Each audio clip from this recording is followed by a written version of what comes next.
This is the 20th season of Bass Talk Live. BTL is presented by Bass Cat Boats, Strike King Lures, AFTCO, Pro Guide Batteries, Spro, Gamakatsu, The Bass Tank, Denali Rods, Beatdown Outdoors, and Sunline. BTL coming at you.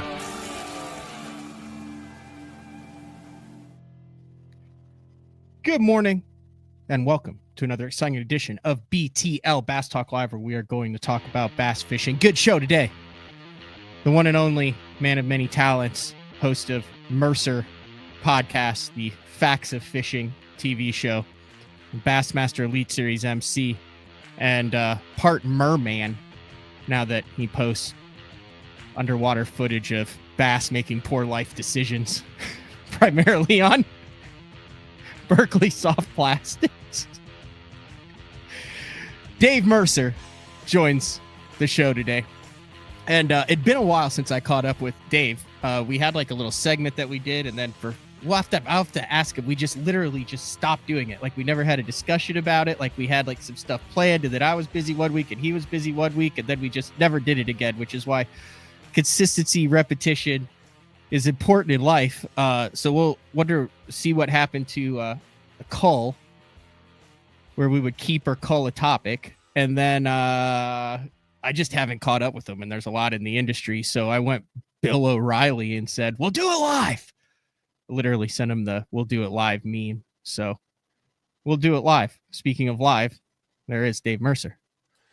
Merman, I like that. Well, yeah, seriously, like, I don't think a lot of people realize, if you look at, there are certain people in the industry, specifically on social media or YouTube, that have found a niche, so to speak. And then they keep going back to that niche because that niche delivers views, comments, shares, a reaction, right? And you found that if you have underwater fish, big bass destroying baits underwater, it's fun. But that's like you filming that. Yeah. No one knows that. Have you talked about that? That's you. Like, if you go to any of your social medias, like all those underwater stuff, like, you are underwater with a camera getting that shot.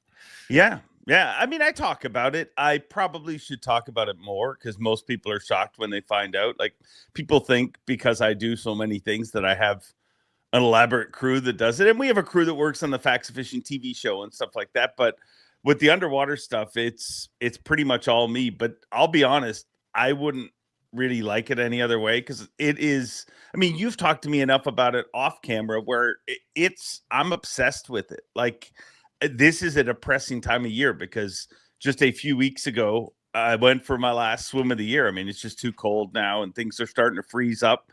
But it's probably my biggest, I get from that, Panger, when you hear dudes talk about hunting and tree stand therapy or whatever. That's what it is for me. Like, I get that. Like, I just love swimming with them. And I just feel like you never get tired of underwater footage of fish. I mean, it's incredible. And I'm thankful that a whole bunch of people tune in and to YouTube and see those things, because we post them each and every day. And if you haven't tuned in, make sure you do, because literally everything on this week's Mercer podcast, I have Kyle Welcher, and we get onto this topic about how everything that we both kind of do is a means to an ends. Like, it is literally, like, I don't do this. That's just me swimming with a pike. It doesn't need anything, but it's kind of cool. And here's a weird thing. That pike shot that you're looking at right now, pike and muskie have this huge rep for being these big, tough, aggressive fish. They're the hardest fish to shoot underwater. They're super spooky. It's weird. It's the exact opposite of what you would think. But back to my original thought. It's all just a means to an end. I mean, I get to do really cool things, and literally the underwater stuff, I just had to figure out a way to make it make sense that I could be gone for weeks at a time just swimming with fish. My wife's an awesome person, but I mean, at some point you got to make a living. And literally that's been my whole career. Like, when I was in high school and all my friends finished and went on to do what they went to do, I was like, well, I got to figure out some way to fish for a living. And so I can keep fishing. And that's literally what my whole career has been. And now I'm doing a lot of underwater stuff. And there's a Berkeley switch gets eaten, munch, munch.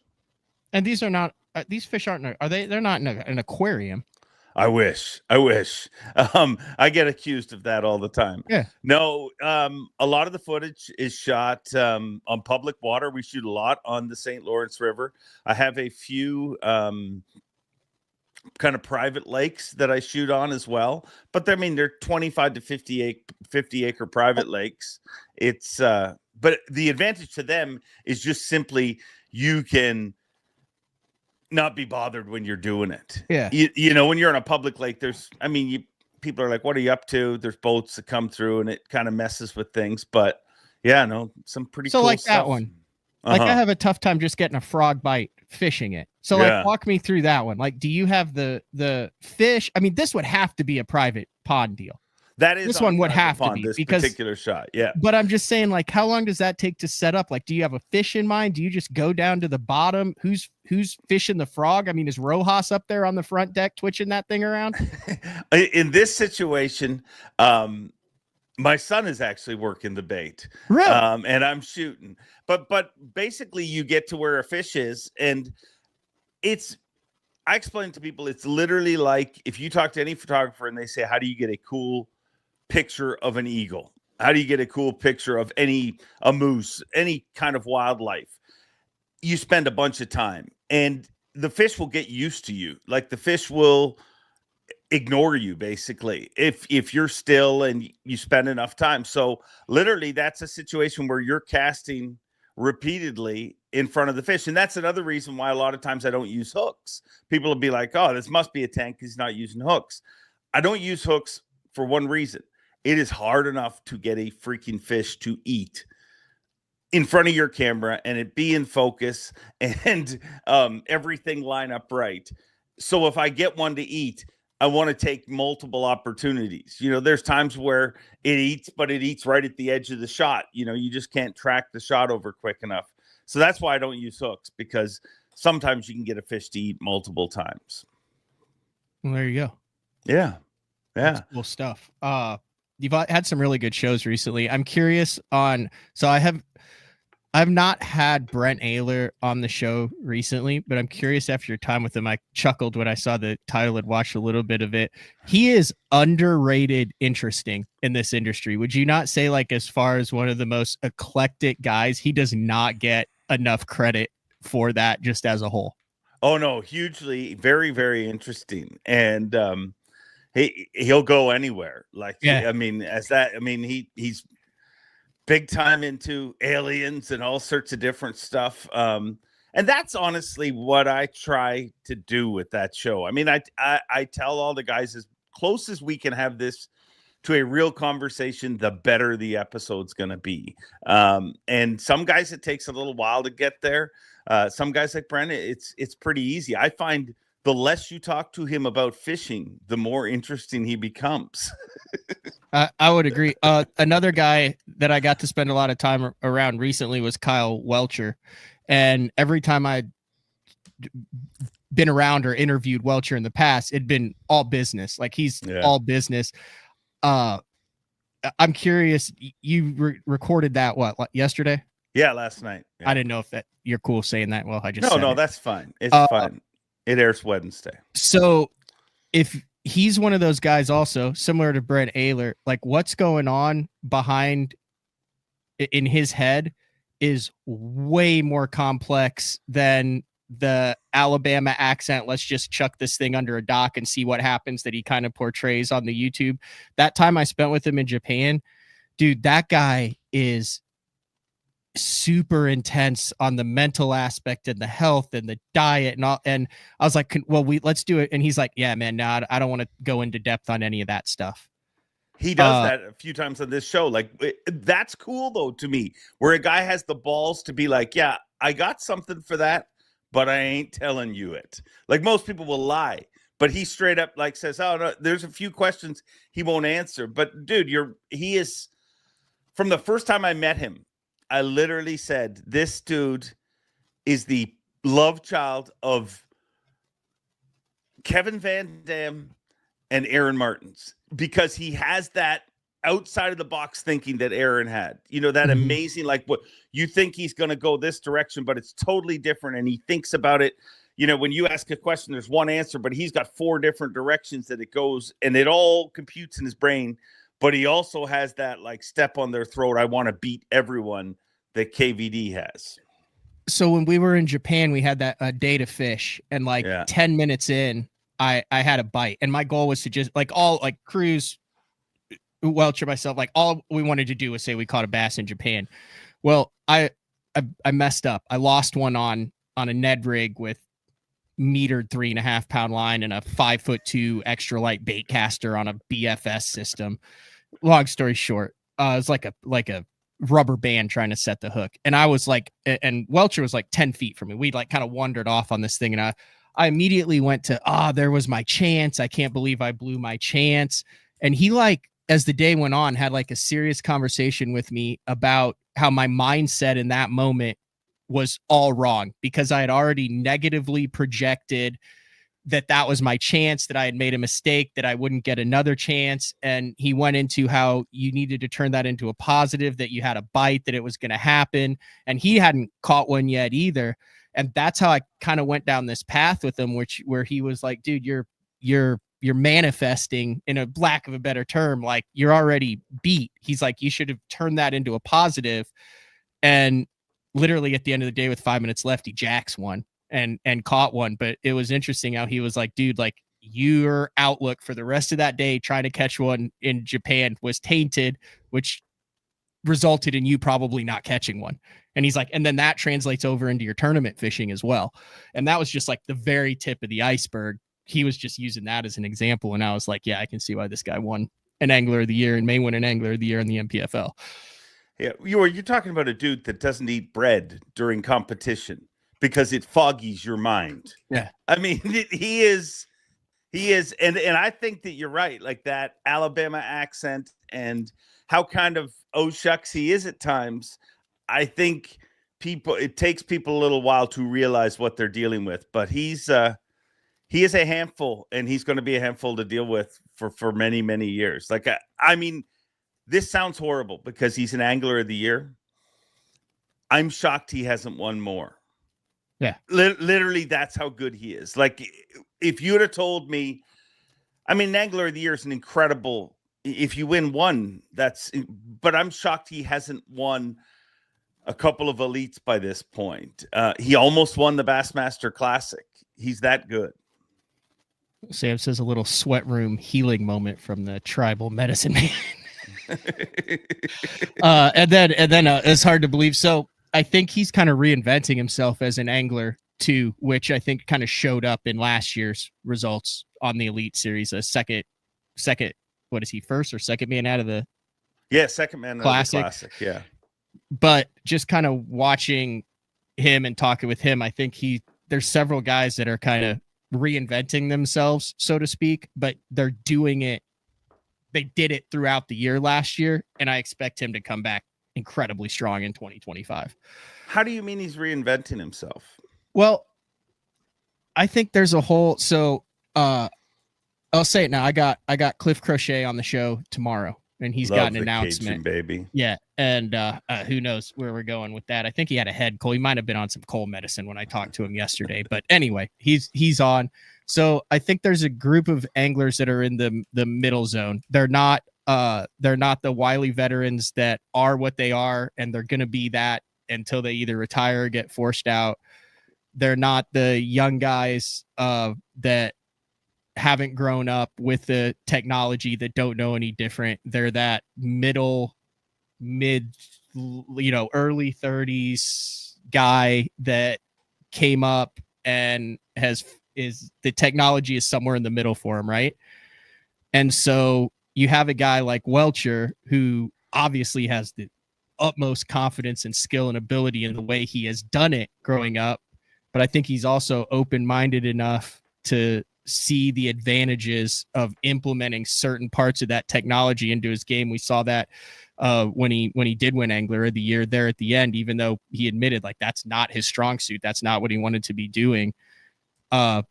but I think there takes some time to transition into that to get just as much confidence in the new way of professional bass fishing as the old school way. And I think you saw a lot of those guys in their early to mid 30s that use the 2024 season as that transition. And now they have the utmost confidence in that bait. And I think that experience is going to shine through in 2025 for a number of these guys. I'll give you that. I think he was really very good with it. I mean, his Angler of the Year season, he used it a lot. Again, but people don't. I mean, it's like Christie's win at the Classic. It's funny because people are like, "He wanted old school." Christie started every day with it. I mean, every single day of the Classic, Christie used forward-facing sonar, and then because he fished docks in the afternoon, people are like, "He did it old school." Like, here's the one thing. I think people way underestimate how good some of those guys are with it. Although that's not their bread and butter, they're very, very good with it. But you might be right. He might have been adjusting. We'll see. I mean, he was 2 spots out of the Classic. I think in that kind of situation, dude, it's one bite. It literally is one bite throughout the year that kept you from going to the Bassmaster Classic. It's wild how thin that razor's So edge is. thin. It's like that every single year too. Yeah. Make or break careers. And from 40th to 20th in Angler of the Year, where 20th, if you're in 20th for Angler of the Year, you're like, oh, that's a great season by anybody's account. Dude, that's 2 bites, 3 bites. Like, it's not when people are like, oh, you had a rough season. It literally was one wrong decision, and you see that every year. If you follow Angler of the Year, it's not you can't have one bad tournament. You can't have one bad day. And if you're going to have a bad day, it better be day 1 or 2. Because day 3, you can make that back if you slide in. But if you can't have one bad day in the Elite Series. Why have the Canadians had so much success over the last 4 or 5 years, Dave? Because they're cheaters. No, that's a serious question. I mean, look at Coop, the Johnson brothers, Gussie. I mean, there's you could even say like Jamie Bruce in the Opens. Yeah. Like, I think if he was able to go out and really go after it, I think Jamie Bruce would be on the Elite Series, no doubt. A couple other guys too that are in that mix. But I mean, the Canadians, it wasn't that long ago the year announced the first Canadian to win an Elite Series. Now it's the first Canadian to win an Angler of the Year. They're always in the Angler of the Year mix. Now you got a Bassmaster Classic title in there. I mean, that's all within the last 4 or 5 years. Those anglers are very talented, but I think, and in some ways, I took it for granted until you really see it play. Where we're from is very versatile. Literally, we have everything except for tidal water. That's the only thing you have to kind of adjust to. And I just assumed, growing up as an angler in Ontario, that, hey, this is how everywhere is, until I traveled a lot. And then you go to Oklahoma and you're like, yeah, there's not a lot of grass here. What? Like, you just assume, but we have rock lakes, we have grass lakes, we have clean water, we have dirty water. We have a lot of different conditions. So I think that makes them very versatile. I think also it's a lot of the reason that I think when you get West Coast anglers, like if you look at the percentage of West Coast anglers that have made it to a national level and how good they do, it's quite shocking. But I think that's because it's not easy to make it to a national level when you grow up in the West Coast. It's not easy to make it to the national level when you grow up in Canada. It's probably easier than the West Coast, really, traveling wise. And I think that lines up. So the best of the best make it, and they do very, very well. And they were all dominating at home before they ever made the move. So it's a handful of things, and I think the schedule sets up really well for them too. If you look at where they get to fish, I mean, we've had a lot of northern events, a lot of smallmouth events. So yeah, no, it's set. But you look at Corey. I mean, Corey won both this year. He won a smallmouth event and a largemouth event in Florida and in New York. So you live on the shores of famed Lake Scugog, right? That's it. Yeah. So how far is that from Toronto? About an hour and 10 minutes. Yeah. And you have your pulse in the, is there like a groundswell, an upswell of tournament anglers in Canada that have seen what the Johnsons and Gussie's been able to do. I mean, you got Gussie at the Jets games getting recognized. You see all this crazy stuff. Like, is there a group like the next Coopers that are tournament fishing in Canada where their goal is to make the Elite Series and we just haven't heard of them yet because of the success that we're seeing these guys having now? Yeah, well, you can't help but that happen. I mean, as soon as Gussie won the Classic, I thought that. Like, I'm like, you got your guy now. I mean, the same thing Carl did in Australia. You know, you got Tommy Wood coming over. You got different people who are trying to make it from Australia. But when you see that there's a path, that it's realistic. Like when the Johnstons grew up, when Gussie grew up, they grew up at a time where people said, oh, I don't think there'll ever be a Canadian on the elites. And now that people see that it's doable, it's definitely, I don't know that more people are fishing tournaments because of that. I feel that more people that are fishing tournaments are now more serious and realize that this is an option, that I can do this. Will there ever be a professional tournament in Canada, or the logistics and the exchange? Like, is that, I mean, if you could put an NFL game in Europe, can we not have a bunch of anglers go up into Canada and would that not be a insane draw? I think now you're going to get me in trouble. I know we've talked about this before, but I mean, it seems like the next natural progression would to go up there. It does, but let's remember, we like to compare ourselves to other sports, but we are not. We are not the NFL. Yeah. We do not have their budget. We don't have countries offering to spend money to get us all there. I think what's keeping it from happening, I guess, is the border. I mean, it's pretty simple. You got that many people that would have to cross the border. Never even mind the anglers, the service crews alone. It would be an absolute nightmare to get all that equipment and everything up there. I mean, it would be cool if it happened. I just don't know that it's going to happen anytime soon. And believe it or not, Jerry McInnes, God rest his soul. I mean, he really wanted to do one in Canada. That was one of the things that he pushed. But there is a lot of, I mean, it's a different country. There's a lot of hoops that people would have to jump through, and I don't know that it happens. But if it does, it'll be cool. I just think that there's a lot. There's a lot. It's not as simple as it seems. Like, that's just a realistic answer. But yes, as a Canadian, it'll happen. What happens first? Elite Series in Canada or Elite Series in California? Elite Series in California. I hope. Okay. I hope. So you're saying there's zero chance for Canada then? I mean, maybe. I mean, it happens in Canada. It's literally right there. It's right across the border. It's very, very close. And here's the weird thing. I think, I'm going to get in trouble again here. If we were to do one in Canada, where I think we should do it is not where people, a lot of people will say Simcoe, and Simcoe would be cool.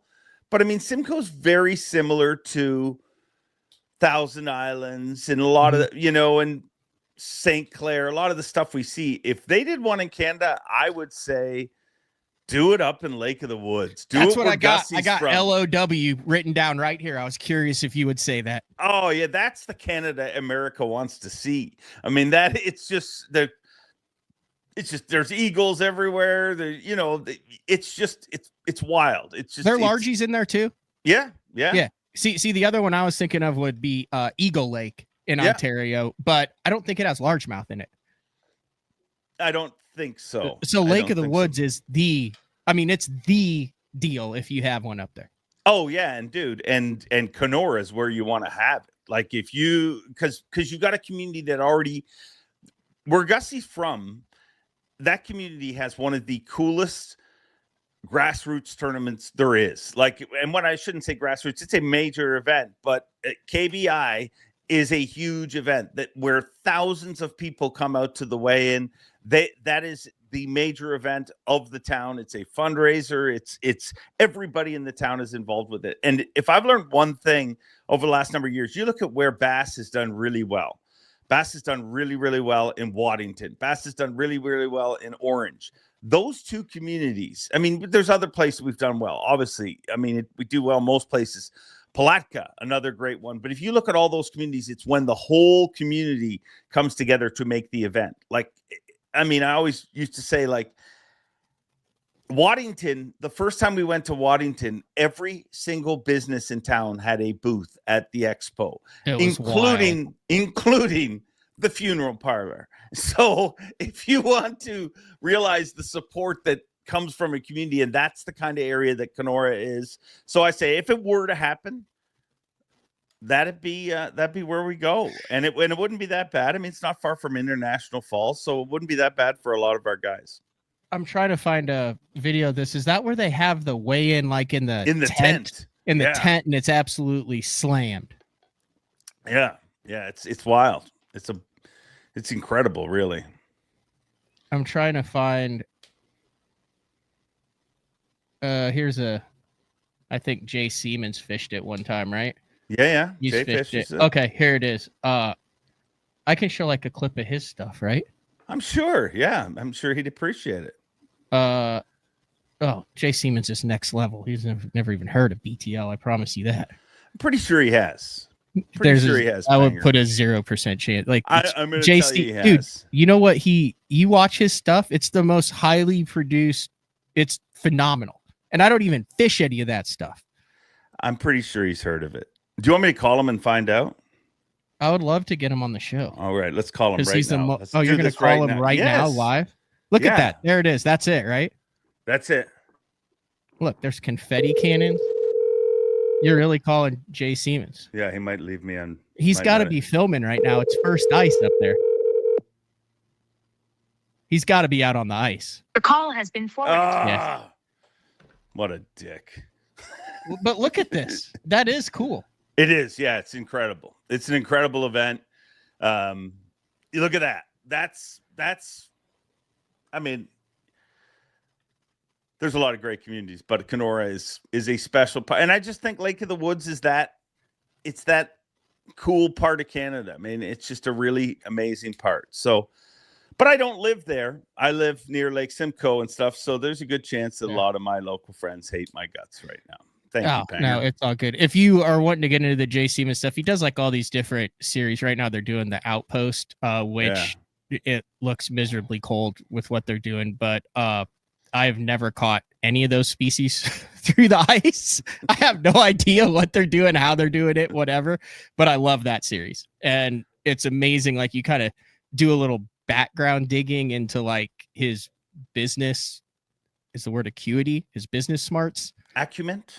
Yeah, he's super smart business-wise. Like, if you start watching it and then seeing how everything fits together on his channels, you're like, dude, this guy's got it together. And then you start looking at like the filming and stuff, and you're like, this is not low budget. He's a hard worker. I mean, he's got his own fish batter, catch and cook that he came out with. I mean, and he started with Aaron Weeb from Uncaught Angling as a camera guy, and literally has worked with Meat Eater, worked with everybody. He makes really, really great stuff. And he's one of the kindest, good people except for the time when he didn't answer my phone live on BTL. That's because he's filming. Is he in the so I read your bio and it was amazing. I just never gone to the Facts of Fishing website and read your bio.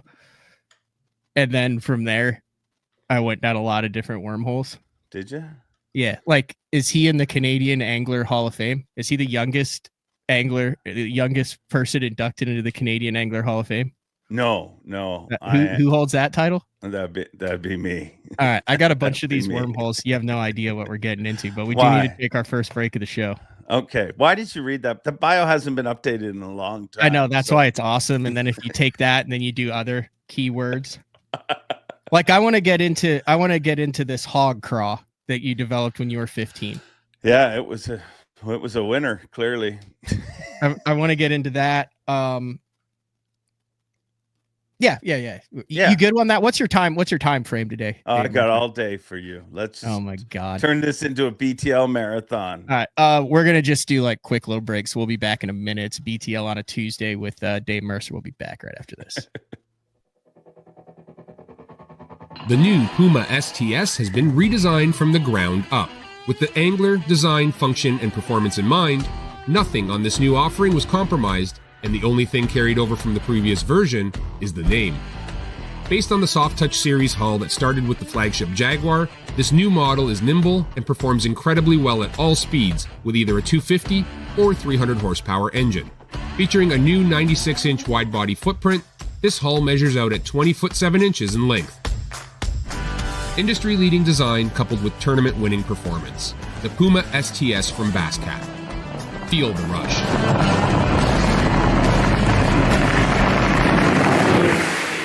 This is Gamakatsu's new Nano Alpha line of hooks. If it looks familiar, that's because they are. It's the same shapes and sizes in the round bend and the EWG and in the new Horizon head that you know and love from Gamakatsu, but there are a couple new features with this Nano Alpha, which is this little green label that you see on the packaging. First off, 2 times faster hook penetration. That's because of the Nano Alpha smooth coating on it, and also it is 4 times more corrosion resistant.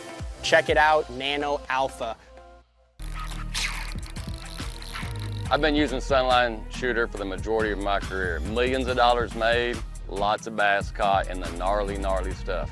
If you need a abrasion resistant, tough fishing line for the really, really mean stuff, Sunline Shooter is for you.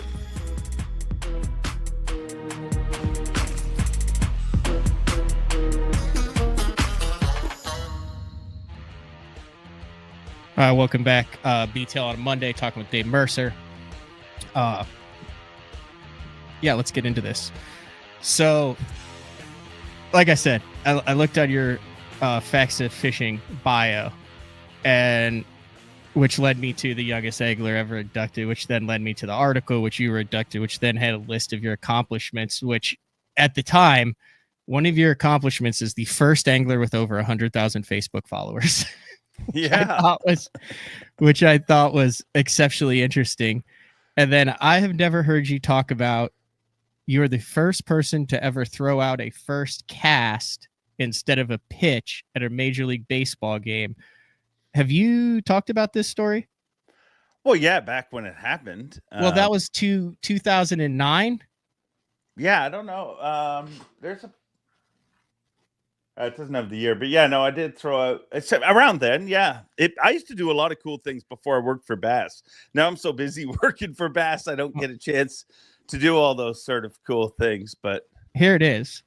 Yeah, Cito Gaston called me in. How did you get hooked up with that? Just being a distinguished Canadian. Yeah, I guess. It was part of we have a charity casting for a cure, and we sold tickets to the game, and it was a part of a deal. I mean, initially they just asked me to throw it a first pitch, and I was like, yeah, we got to throw it a first cast. That dude totally turtled on it. That cast was perfect. Watch what I do. But the greatest thing is there's a marketing guy yelling at me, you can't cast again. And I'm like, screw that. All I thought about is my buddies that were at the game, and they were going to make fun of me. Boom. Both casts were perfect. He just kind of turtled because he didn't expect it to come in, I guess, with so much heat. Did you practice that? I did just a couple times in my backyard, but we drilled a hole in the ball, used 80-pound test braid, tied the line, and let her rip, Tater Chip. It's and I wanted to cast it. You know what I mean? It would be easy to pitch it, but I wanted to cast it. But I think a few people have done it since then. But yeah, no, that was a fun thing to do. So out of all, I know you do UFC fights, you do NHL games, you do MLB games, you do a bunch of sporting events. Like if you could only attend, I know you're a big NFL fan. If you could only attend like one more sporting event, like if this was the one sporting event you could attend, what are you choosing? Like from just the whole aspect. Well, we got to remove fishing, right? We're just talking outside of fishing. Yeah, other things.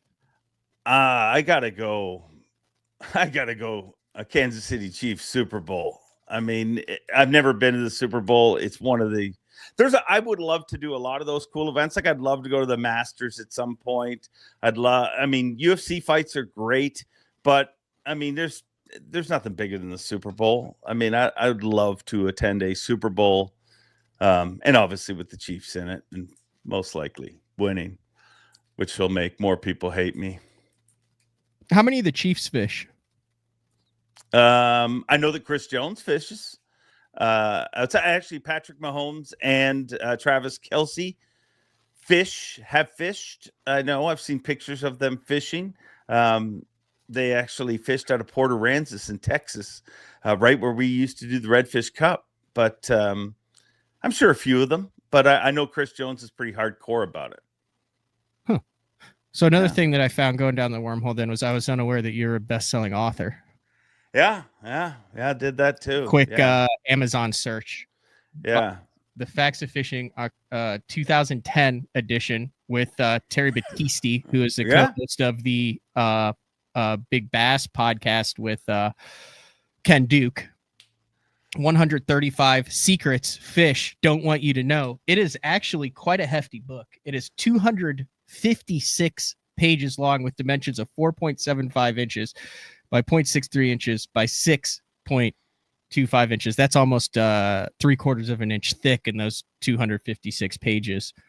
Was it hard writing a book, or how did that come about? Yeah, it was horrible. I don't ever want to write a book again. Really? Here's what happened. So a publisher contacted me and said, hey, we're doing this series of books, and they wanted me to do a fishing book. They had done Homes on Homes, was a home rental guy. Les Stroud, the original Survivor man, he was doing a book. So they had this kind of guys division that they were setting up, and they said, we want you to do a fishing book. So they said, hey, this is going to take 40 hours of your time. We just need you to talk with this ghostwriter that's going to write with you, and it'll be easy. And I said, sure. Like, I mean, who doesn't want to do a book? And we worked out a deal, and they got this writer who was a super nice guy. I don't remember his name, but knew nothing about fishing. Okay. And they thought that was going to make this book unique, because he's going to really grasp stuff, because he's going to be learning as he writes. But dude, it was like, I would say, so like before you cast, and the guy'd be like, well, what do you mean? What's a cast? And I said, well, that's when you throw the bait out. And then he'd be like, and then I'd say, you want to put on the weight. And he said, well, what's a weight? Well, there's a lot of different weights. So I'd have to explain. So we were 40 hours into this book, and this dude we were like in the first chapter. And actually, I got to give Terry Battisti a shout out, because the book was not going to be done. Like, I'm like, I don't have enough time to explain every nuance of fishing. You know what I mean? Like, it would be like, okay, let's talk about line. And I'd be like, yeah, you want to use fluorocarbon. Well, what's fluorocarbon? Like, you'd have to explain every single thing, which probably would have made a great book, but I just didn't have time. So Tater came up to my house. We spent, I think, 3 or 4 days putting it together, but he did a really good job writing it with me. And it's just a fun book. It's the festive season. Feel free to purchase one. They're available at Amazon and many other places, but yeah. So I just learned of this new app this year. So my girlfriend's family, she has 5 siblings and parents. So they all do this thing called Giftful. Okay. So it's basically like, I would assume, I don't do Pinterest, but I would assume it's like Pinterest, where you can like save things that are on your wish list. Like, I have performance wool socks. I have a t-shirt of Randy Johnson hitting a pigeon. I've got what? That's a great moment in sports. Dude, look at this shirt. This is a killer shirt. That's a great shirt. Do you know he's a photographer now? Randy Johnson? Yeah, he's a sports photographer, dude. And he like goes to MLB games and different things. And he's like as big as much as he stands out, but he's like a photog now. That's what he does. I didn't know that. Yeah, it's wild. Anyway, long story short, the 135 Secrets Fish Don't Want You to Know is now on my Giftful. All right. Well, from Amazon. I don't have an Amazon account, so I can't see who gave you the 1-star review, because we're going to read that live. But it has 4. I could maybe take a guess. That's not very nice. But it's got a 4.3 out of 5-star rating. It's majority 5, and then one guy gave it a 1-star review. So, well, there's always that guy. How many of those 135 fish secrets, after what we have seen across fishing, I don't even say professional fishing, but bass fishing over the last 2.5-3 years, how many of those 135 secrets would you say are still applicable with what we know now, with the technology we have, with the way fish are getting caught right now? All of them. Okay. I'd have to go back and read it. It's been a while since I read that book or even picked up. I think I had, I should have. I mean, I have other people's books, but I don't. Yeah, even I mean, have I got my the Bass book here. Boss right there. I got Bowman's Elite Series book. Yeah, I got that. Duke's. I got a bunch of different. I mean, I try to keep up with it. I was unaware of the 135 secrets fish don't want you to know. It's ridiculous. Hold on, let me see if I. No, I don't have one. I don't have. How do you one. not have a copy of your own book? I don't know. I don't. Well, I mean, I don't know. I mean, I need an autograph. Be more copy. professional. I need an autograph copy of that book. I'll get you one. Gladly. No. I will purchase one and then I will have you autograph it. I did like a whole book tour with it. Went to all the chapters and different bookstores and met. It was fun. It was actually a lot of that part was fun. Getting to the book was not as much. Like, to be honest, I had all these envisions of it not being your regular fishing book. You know, my idea for the cover was it was supposed to be me with duct tape over my mouth. And, you know, it was supposed to be secrets fish don't want you to know type thing. And I had all this stuff. And it was, I wanted the corners of the book. You know, what are those things called where you would flip? You know, in the comics, you would flip and the people would move. I wanted to like teach how to do a roll cast and stuff in the corners. I had all these cool ideas. And they totally did you dirty. They literally put your mouth cannot be open any more than in the cover. No, they were like, yeah, no, we don't like any of those ideas. They were agreeable to everything, but at the last moment, they're like, hey, Costco wants you holding a fish, and Costco was a big seller of said book. So, so this was like in the holiday section when you would like go into the Costco. Yeah, it would be like, you know, Windows for Dummies next to 135 secrets fish. Yeah, you to know. Yeah. It was just I mean, it was a weird thing for me to put together because I mean, you have to read a book to write a book, and listen. I know that this is an off limits question, but is that like a royalty deal where you still go to the mailbox and get book money every month, or is that just like, hey, we'll pay you X amount to write a book? No, it's a royalty deal. You get an advance to write the book, and you get paid that, and then you pay off that through your royalties. But yeah, we still get checks for it. I mean, they're not giant, but I do get checks for it, and I'm thankful for the fine folks at HarperCollins for those checks. Now that I've thrown them under the bus about the whole writing experience. No, I thought you were very positive about it. I mean, it's a cool thing to do. I mean, it's cool to write a book. It's weird because you're unearthing all these things that I haven't talked about in a very, very long time, because once I started working for Bass, time to do all these extra things kind of just depleted. But I did some fun stuff over the years.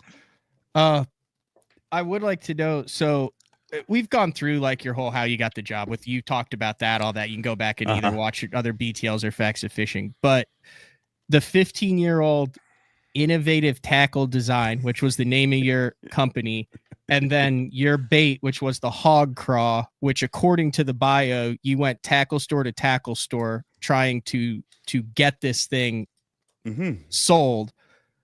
I would love to hear the firsthand account of that. Well, at the beginning of our conversation, I talked about everything being a means to an end. So like when I was confused in high school, I knew I wanted to fish for a living, didn't know how I was going to do it.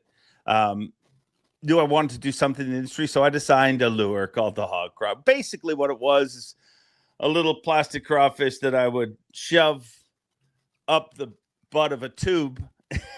And it was, that was what it was basically.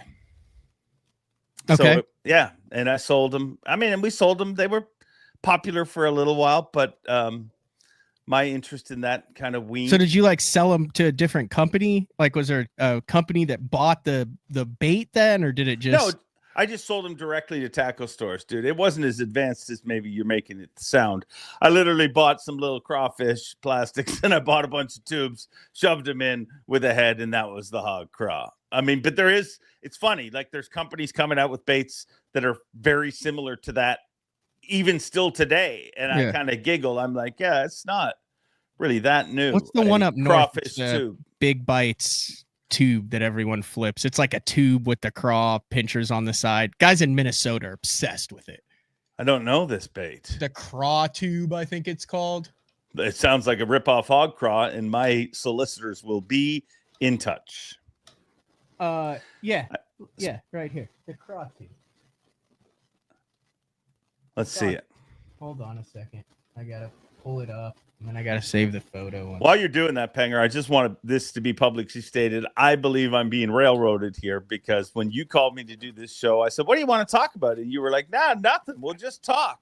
And then we got on the Bass Pro, move your ad. Yeah, similar, basically, but my arms We're my inside. claws were inside, so they came out through the skirt. So Yeah, this that's was all basically- solid on yours. Which Like you had an insert. Was there insert? Was the insert? the whole craw was like, if you imagine just taking a craw and shoving it up inside that tube, that's basically what the hog craw was. Oh. Yeah. It just sounds way more complex when you hear innovative tackle ITD. design, ITD. Story of my life. I mean, it's all just window dressing. So I also then thought of the Yum Woolly Hog Craw, spelled HAWGCRAW, and I thought perhaps that maybe you had designed that, sold it to them.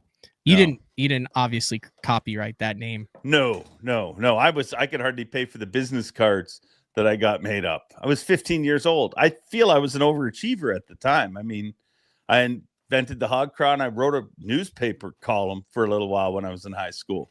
When's the last time you mentioned the book and that? When was the last time you actually wrote? Like you just sat down and like wrote an article? Oh, it's been a while. Dave Rush is trying to get me to write some stuff right now. Oh, you got to do a takeover of the Best on Tour. Yeah. All the cool kids are doing it. Oh, Welcher's done it. Lucas has done it. I did it. A bunch of guys have done it. yeah. Brad New did it. I'm uncomfortable talking about stuff about myself, which has made this whole podcast very uncomfortable for me. But so it'll make that situation uncomfortable.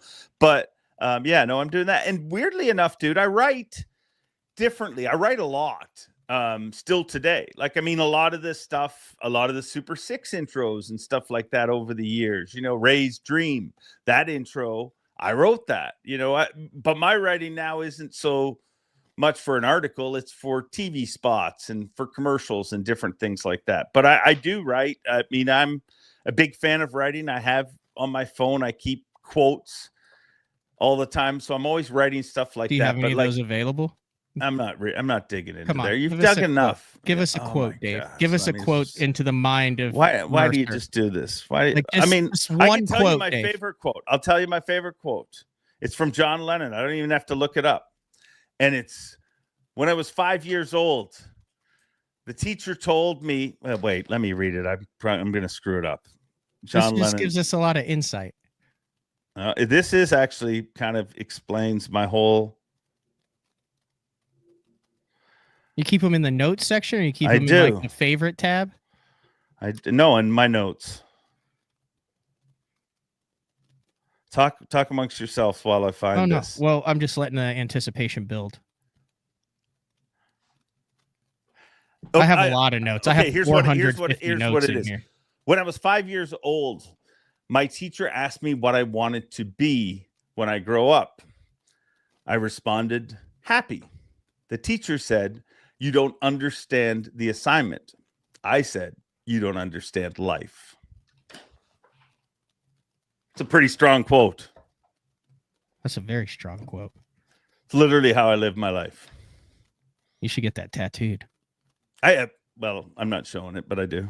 Tramp stamp. Do you have any tattoos? No, not one. Never had a desire to get a tattoo.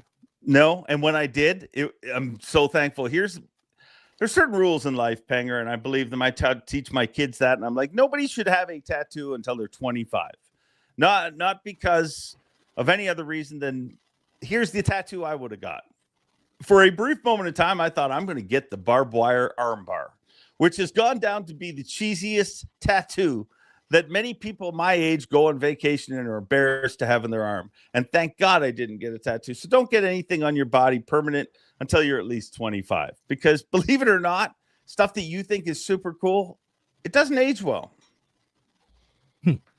I thought maybe you had like something sneaky. No, nothing. You got any? No. I've always said that like when I win like my first major individual tournament, so like I big into like woodworking, so I have this like kind of artistic jumping largemouth, and I was gonna get it on my shoulder or underneath my shoulder blade on the left side of my back, the anatomically like in line with my heart. Wow, you on the really back. thought this through. So it's like an original design that like means something to me with the jumping bass, but you know the key part there is you gotta win something. It'll happen, Panger. It'll happen. I mean, you caught a 3-pound crappie the other day. Get that thing tattooed on you, dude. You have you dove into the world of crappie fishing? I piss off like 3 to 5% of the BTL listeners will log off every time I start talking about crappie. But it Let's not makes lose. me so freaking happy. It's like it's like everyone else talking about deer hunting. Is the giant targeting the giant crappie? Well, you got a 3-pounder. That's a giant. Yeah, That's I'm a sure giant. you've got a bunch of 3s up there. They get huge. No, in we do Canada. not get huge crappies in Canada. Not where I live. We do not. Like we get, I mean, right where I live, you can catch 14, 15 inches, but they are not like your crappie. They are not thick. They are a little slender, like a 15-inch crappie here. You know, that'll be 1.5 pounds.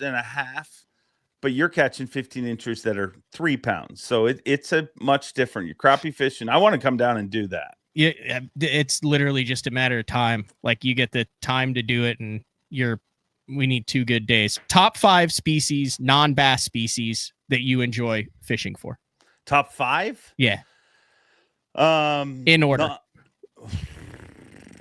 Number 5. Number 5? Yeah. Gotta be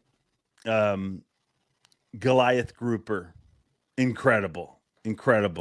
Number 4, I'm gonna go group them together. Musky pike. They're right there. I love fishing for them. A great predator fish. Number 3. Well, no, I'm gonna number 3 is pike. Musky, then pike. Number 2, I'm gonna go with peacock bass. I've never caught a peacock. Are they as badass as it looks and as aggressive? So freaking incredible, dude. Like it's torture. Like you go down to the Amazon to really catch it. I mean, the ones in Florida I've never fished for, but they look cool. But I've done it 3 times in the Amazon, and it is one of the coolest things in the world. Like you're sweating profusely, like everybody is just looks like you just because it's so hot and sticky, and you have to rip that wood chopper as hard. Like literally, you know, if you go like this, you might catch a few, but you gotta rip it. And dude, people use that analogy. Oh, it's like a cinder block when it blows up or stuff like that on a lot of species. And it's not really, but it is it's appalling how hard they hit. The biggest one I got was 23 pounds. And oh my God, isn't that like a monster? Yeah. Well, I mean, I think the world record's 28, but anything over 20 is a giant. So yeah. It's an awesome fish. I mean, if it wasn't such is that like that long? Yeah, I mean, I don't know inches wise, but I mean, I got a picture of it somewhere. But yeah, no, it's a giant fish. I think there's a picture of it in my book. Okay. Actually, the Amazon's a cool place to go just for a lot of the other species. I got a 5-pound piranha I caught there, which I actually still in my bar have the skull of it. Like they buried it in the dirt there overnight, and all the ants and everything eat the flesh off it, and it looks like an alien. So number 2, peacock. Yeah, number 1, non-bass. We're doing the top 5 non-bass. I've never species. caught one, but I am obsessed to go golden Dorado fishing. I would love to catch a golden Dorado because they are. I mean, a lot of fish can bend a hook out. Mm-hmm. I remember the Larry Dahlberg video where he shows the hook actually bent in from the fish eating. So yeah, I'd like to. I'd like to do that. I'd like to do a tiger fish, but I think they're in Egypt. So yeah, a lot of traveling's required for some of those things. Actually, I'm an idiot. Lakers, Arctic char up in That's what Plumber's Lodge. I was Yeah, gonna no, say but that. Like that's I remember yeah, those shows. Never mind my dream list. That's not your Arctic- dream list. I'm talking about ones you've caught. Arctic char and Lakers up in Great Bear, Plumber's Lodge. It is freaking incredible. Like it's very few times you're somewhere that you're like, there's no other human for as far as I can see. So yeah, those are, and I've been up there 3 or 4 times. So it's, those are awesome trips. I want to do another one soon. This is 6 years ago. Is this the same one? Is that it? Yeah, that's when we were catching them. Yeah, that was Arctic char. That's actually the big one that I catch in that show is actually at the time was a line class record. Really? Yeah. But this is rare the way we're fishing because they're silver. Like the ocean, Arctic Ocean is literally right there. This thing was in the ocean a day ago. That's why it's so silver. As they move up the river, that's when they get real red. So I've caught them on both ends of it. I've caught them right there. You know, that's right near the ocean. When there's, with boom, freaking boom, strong. Watch, here it comes. Boom. Tiger Woods would be Boom. proud. Boom. Oh, with the wolf howl. With the wolf. Here it comes. Right here. Oh my God. I'm never doing this show again, Panger. Woo. Yeah. Yeah, I was happy. That was a good one. That's a giant. That must be the giant. That was a line class record. But it you can catch them when they're silver like that, and they fight a lot harder. But when they get up the river, they're just a lot cooler looking. They get real red, and that's the char that people. You can see its fins are starting to go a little bit red, but that whole fish, the whole bottom half of that fish will be red as it makes its way up the river. That's number one. Yeah, that's number one. I'm sorry that. Yeah, there a kiss to the. There it is, Tree River. Only 300 people a year get to fish there. Oops, hold on, let me get back and pause it. Oh, that looks like it's a scene out of Lord of the Rings. Yeah, that's literally what I describe it as. It's Lord of the Rings. It is you troop through those. I mean, there's nobody there. You're somewhere where 300 humans go. Is this you in this boat right here? I mean, it should be, maybe, potentially, I'm sure. Like, I mean, there was only 10 of us there and that you week. Stay at this lodge right here. Yeah, it's a cloth roofed lodge. Where do you fly into? Right there. They land right on that river. Oh, with a float plane. Yeah, just up from where you see on a float plane, they land. You go to Great Bear Lake, Plumber's Lodge, and it's a flyout. So you go there for 3 days and you stay right there. And dude, the thing is, the crazy thing about that shoot is it's daylight for everything, but maybe an hour and a half, 2 hours. So you end up fishing, like you leave there exhausted because you end up fishing all night. And when we weren't shooting, my camera guys, everybody I've ever worked with are all anglers. So they get to do a bunch of fishing. So it's exhausting, but it is incredible. So when you do this, so I did Upshaw's TV show, which is literally just like 1 day. He's like, you on them. This is kind of what I want. You say, yeah, you go, you knock it out. Like it's one guy in the boat with you. Tremendous amount of pressure. We talked about this before. Like I would rather 0 and open than go through the stress of filming it, but I still say yes every single year to one. So when you go to the destinations like this, like, are you able to enjoy this trip, or is there an immense amount of pressure on you to make sure that you get the Facts of Fishing show done, especially now with everything that's included? You got all the people from the lodge at the fly-in and all the time. Like, is it way more stressful to do the destination shows? I don't get stressed fishing, Panger. I'll you be don't honest. Get a lot of doing people, the shows. I used to, but I'm like, I can't control the fish. When they're going to eat, they're going to eat. You know, if you were up there and you hadn't got a show, but you're up there, you're going to get a show. You know what I mean? I used to, years ago when this is our 18th season of doing the Facts of Fishing TV show. That's fair. I used to get real stressed and I just number of years ago, I'm like, yeah, life's too short to be that stressed. So I'm pretty mellow. I don't get that upset. I mean, it'll be what it'll be. And I just find that the more you're like that, the better the shows are, the more shows you end up getting. And it's similar to tournament fishing, the guys that are super stressed and everything. And there's going to be stressful moments, but if the most lethal anglers are the chill people, the people that are pretty relaxed. So I don't get that stressed. I'll be honest. Is there anywhere in the United States or Canada? We mentioned you want to go do the Dorado and all that stuff. Is there anywhere in the United States or Canada that's on your bucket list that you have not fished yet? Oh yeah, there's tons. I'd really like to do big sturgeon at some point. I've never sturgeon fished, so either in BC or Snake River, one of those deals. Yeah, I'd love to do that. How has that never happened? I feel like that's exceptionally doable. That's literally like a couple phone calls and you're golden. Yeah, and I've had opportunity to do it. It's just time, really. Like, to be honest, I mean, I keep going back to it, but with doing the TV show, the podcast, all the different stuff that I do, time is always the enemy. And to do most of those trips, a plumber's trip, for example, that's been something we've been trying to make happen again for a number of years, but it's 12 to 14 days by the time you get there and you get back. And so it's always hard to schedule it. But yeah, no, the sturgeon thing should be doable. It's a flight to British Columbia. And I mean, it doesn't seem that, I mean, it's hard to get. You go to the bait shop and buy 12 dozen night crawlers. Something. Yeah. Couple 2-pound lead weight. Just chuck it out and wait for the fireworks to happen. I'd like to catch some real giant catfish. I've never, I've caught a lot of catfish. Oh, dude, you got to go out with, you need to do a show with Kyle Austin on Santee Cooper. Really? He's in the Classic this year. He won an Open.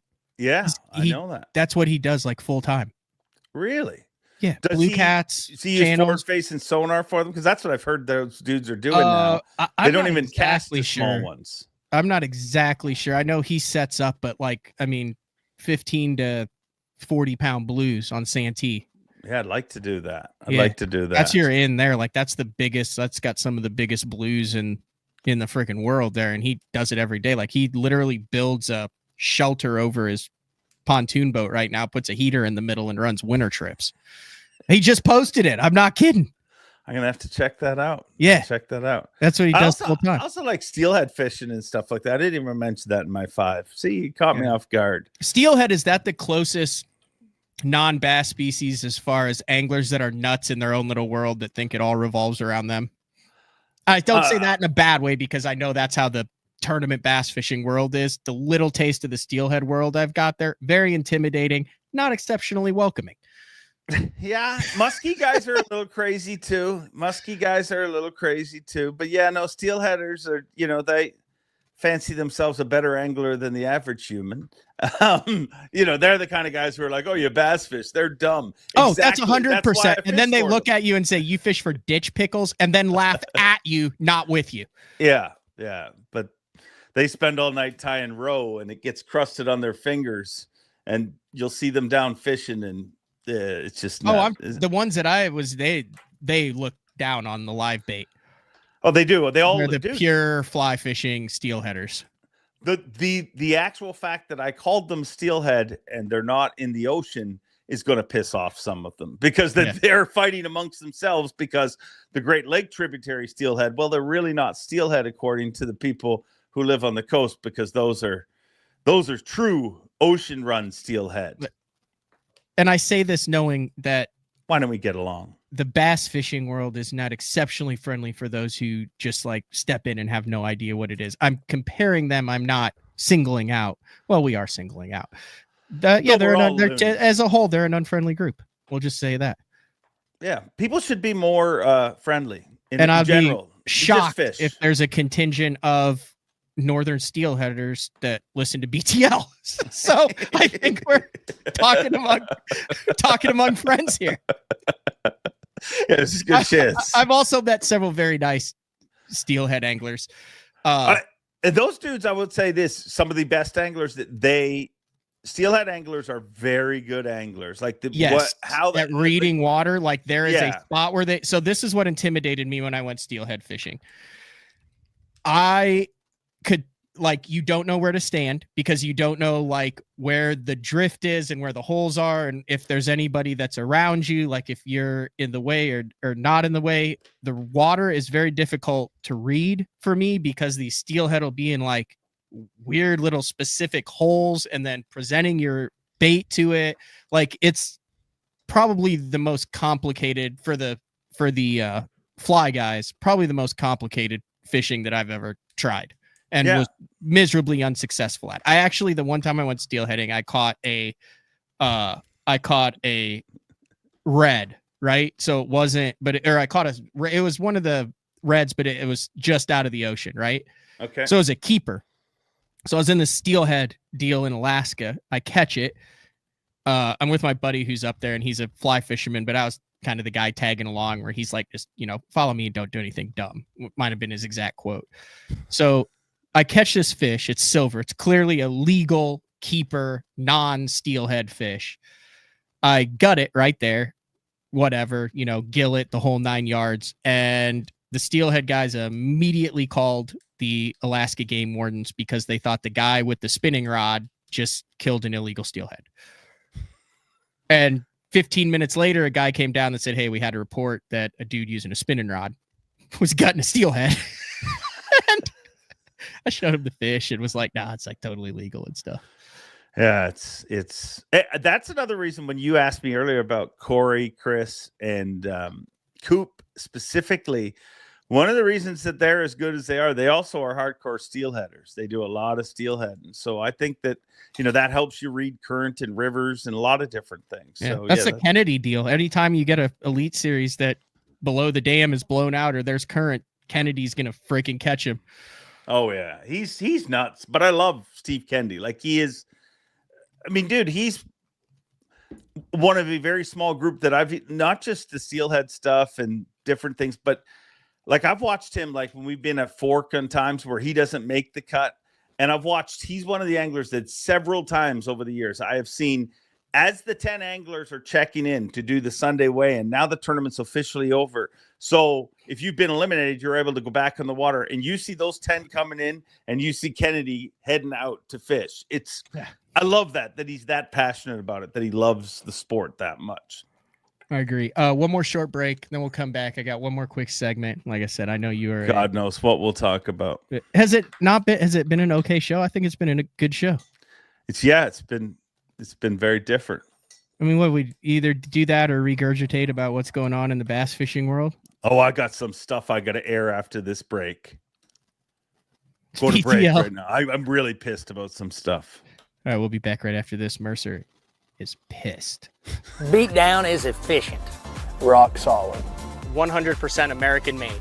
This thing is super tough. I mean, this thing is not going anywhere. I've ran the Beatdown double stack from Florida all the way up to New York. And the one thing that I know is when I get to my fishing destination, I never have to worry about issues with my graph mount. Your options are endless with these mounts, but they're steady, they're solid. These are the most reliable mounts on the market, and you can't go wrong with the Beatdown.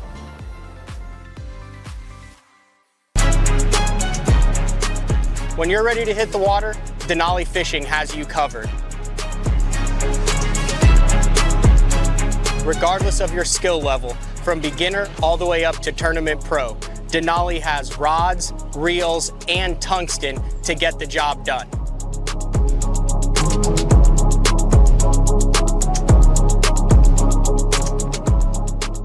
Check them out at denalifishing.com. Hey guys, Brian Schmidt here with Spro. I'm going to talk to you about the confidence I have in the equipment I use. I have a charter boat business back home in Maryland. We fish for saltwater fish, and I also fish the Bassmaster Elite Series. So I keep my lights on by fishing. I have to have a lot of confidence in the equipment I use. Spro has me covered from head to toe, saltwater, freshwater, everything in between. A lot of high-end quality product. Spro has you covered.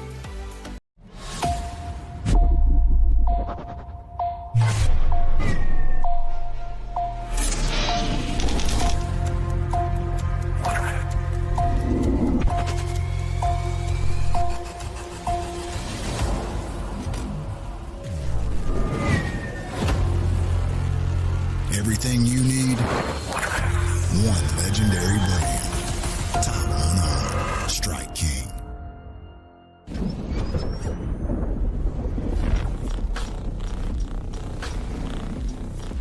Gear that just plain works. Cast after cast after cast.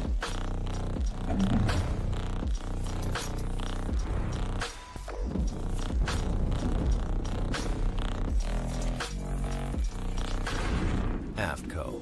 Any fish, any water. Now, welcome back. Detailing on Monday with a very pissed off Dave Mercer. Actually, it's a. Is it Monday or is it Tuesday? Tuesday. Yeah, it's a Tuesday. Sorry. Yeah, it's Tuesday. Yeah. It's Giving Tuesday, so make sure to support whatever charities are out there. And I'm not really pissed off about anything. I just wanted people not to hang up on our show. Let's do a sponsor plug. Have you used the new AFCO gloves yet? Not only have I used them, but I got a pair right here. Yeah. Love them, dude. Honestly, the breakwater gloves, like, there's been a lot of gloves that have come out, and these literally just are great because they're freaking great. Like, they do everything that everybody's worn cold water gloves, cold temperature gloves that, are too cumbersome to fish in. They get wet and then they just make your hands colder. These are waterproof. They really do everything that they say, that they're comfortable and you can touch your screens and everything. They are really, really great. That's a cool thing about working with AFCO, because they're always working to make stuff better. And so the dude calling to check on the gloves is the guy who owns it. Yeah. Casey calls, hey man, you had a chance? Like, what do you think? I mean, that's like the guy, like the Shed family, like the IGFA Hall of Fame Bill Shed, Milt Shed. Like, that's the guy calling, ask it specifically, like, what do you think of the gloves? So I've gotten some feedback from some guys who have them, who are upset that treble hooks get stuck in them because they're kind of, and I said, dude, if it's 2024 and you're still throwing a treble hooked bait, you really need to up your minnow game. Because there ain't no reason to be throwing a bait with a treble hook on it in 2024. I'll just tell you that. Yeah, well, hooks are going to get stuck in stuff. They cannot make a material that hooks don't get stuck in. But I'm telling you, they're the best cold water gloves I've worn. Me and Zona, between us, you can say what you want about me and Zona, but between us, there's very few pairings that have fished in as cold and as miserable of water as we have over the years. And both of us throughout, when we first got them, have both talked and been like, these actually do exactly what they say. Because I've had gloves in the past that, hey, they're waterproof, but I've been through the seal skins. I've been through the deal where you go, hey, buy a dozen of the wool gloves, and then every time it gets wet, trade them out. So each time you go fishing, you're going through the $10 10-pack of them. I've done the ski gloves. I've done the finger cut gloves. I mean, we're both, dude, these are worth the price of admission. Yeah, very, very good gloves. And then when I'm running, I wear the Hydronaut ones. I fish in the Hydronaut ones with the little windshield wipers on the back. Oh, those I use them for running. I don't fish in them, but I use them for running. I little. Yeah, I am not good when it comes to cold hands, Dave. Like, scale of 1 to 10 toughness, I'm like a 2. Like, I'm the guy in the bottom of the boat going, oh, like that guy who you're always are like, you okay, dude? And the guy always is like, yep, I'm good. But that, like, he's just miserable. Like, you ever had like that guy that just curls up under the console in the fetal position and they're just done? Yeah. Cold sucks. I mean, but the nice thing is there's good equipment. I mean, I think at this point, I'd rather cold than heat. Like, I love it hot too, but like, there's only so naked a man can get. There's more clothes you can put on. I know you're Canadian because there's the comment section has a Trudeau reference and a Tim Hortons reference today. It's first time ever on BTL. I'm noticing in your comments, people give you money during this? No, like that's rare, but yes, occasionally. Damn. I don't publicize. You know the guy who rakes that in is Travis Manson. Yeah. Also, Money Bass. Yeah, he always. I think he's giving me a couple bucks every now and then. Makes bank. Nobody's giving money on my show. Well, you don't do yours live. Is that what you got to do? You got to do it live to get money? I honestly don't know how it's set up. I'm woefully inequipped for what I do for a living to understand the ins and outs of how it works. The reason I don't do mine live is just schedule, though. It's more like, and I see the advantage to doing it live, but I've just always pre-recorded it just because, I mean, it's recorded as it's live. We don't cut anything out or anything. But I just scheduling for the anglers, for me, it's everyone's a different time. There you go. There's $10. Cerebral tackle. Yeah. CT. He makes some good stuff. He does. All right. So you are Dave Mercer. Where'd you meet him at? He was at Fork. Yeah. He was at Fork. Hey, the one thing I'll give CT is he does journalistic research, which is a very rare thing in that genre of YouTube right now. There's a lot of people that want to throw stuff out there. I heard this, I heard that. Man, he if he says it, for the most part, it is there's truth to it because he's done some research. I'm pretty impressed with that part of his business. There you go. So you're Dave Mercer, the Facts of Fishing. I feel bad. Okay, all of a sudden I have to, because I know he's dirted some people. I'm not saying that now I'm going to get yelled at by other people. If you notice, I stay completely out of that realm. See, why did I even say that? 1,000%, Dave. I mean, some of the stuff he's done is, wow, I'm going to get in trouble. I tried to move on. Yeah, you did. Listen, I am not for, I am not anti. I stay completely out of that entire realm. Yeah, you're right. For my own safety. You're a better man than me. I'm smarter. I was trying to be nice to a guy that gave you $10. I know. I appreciate the $10 donation. I've got somewhere to go to get you out of this real quick. Okay, let's go. So you are Dave Mercer, host, award-winning author, host of the Bassmaster Elite Series, MC of the Bassmaster Elite Series, host of Fact Fishing. You do a podcast. So Dave Mercer, the name, may be the most eclectic and interesting name worldwide that I have found. And I was wondering if you would be interested in running through some of the other Dave Mercers through history that have made their mark. Wow. Okay. Are you aware of any of them? No. That you want to knock off the list right off the hopper?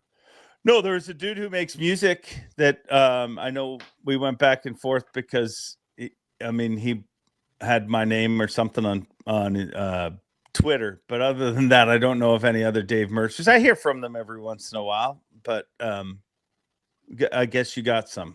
What some of these are deceased. You are not, thankfully. You may be after that last segment. I knew I should have said I got an hour, then I'm out. I gave you plenty of outs, and I tried to move on from the segment. You did. I'm sorry. I don't feel bad at all. So there's a political commentator for Fox News. His name was Dave Mercer. Didn't know that. An English playwright named Dave Mercer. Okay. A Welsh broadcaster named Dave Mercer. All right. A professional British alpine skier. Hell yeah. An Olympic weightlifter from Great Britain. Wow. A professional cricket player. A Formula One race car driver. Come on. Yes, all Dave Mercers. And perhaps, last but certainly not least, the president of the Lake Tahoe Ski Club Foundation. I can't wait to go to Lake Tahoe. All famous Dave Mercers in the world. And then you add you to that list. Could you name someone with that name, Dave Mercer, with a more eclectic list of jobs? I challenge anybody to find anyone with a name of people who have had more interesting lives than Dave Mercer's. Yeah, that's way to go, Dave's. Good job. Thanks for representing.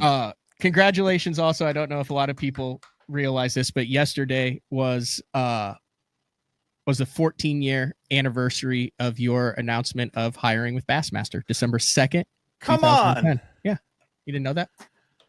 No, I didn't know that. Why would I know that? Only people that would Google and prepare for a podcast would know there it that. Is. December 2nd, 2010. Dave Mercer, Elite MC. There will be a new mouthpiece of the Bassmaster Elite Series. Bass announced today, starting with the upcoming Bassmaster Classic in New Orleans.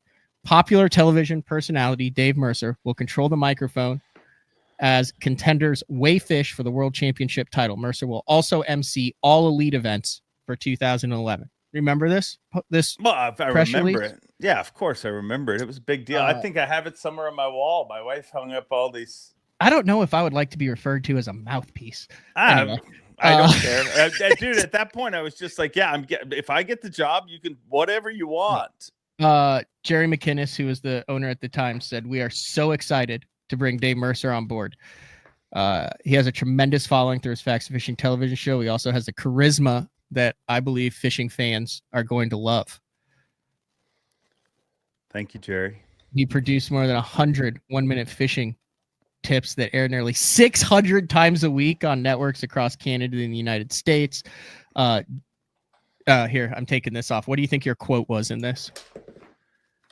Like, there's one quote, just a one-liner, like your first quote in this line.